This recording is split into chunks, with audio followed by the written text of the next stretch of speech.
नमस्कार. आज आमच्याकडे नाश्त्यासाठी आलू पराठा.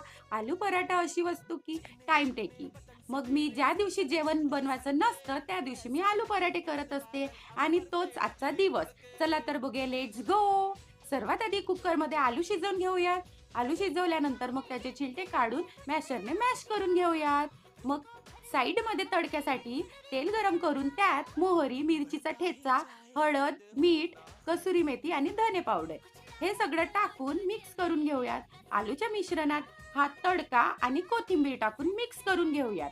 मिक्स केल्या मग साईडमध्ये ओठा पुसून घेऊयात आणि मी आधीच कणिक मळून ठेवली होती.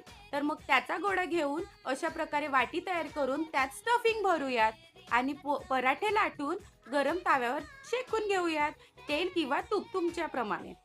मग आणि पराठे नक्की ट्राय करून बघा. माझ्या भावाला आलू पराठे म्हटलं की खूपच आवडतं.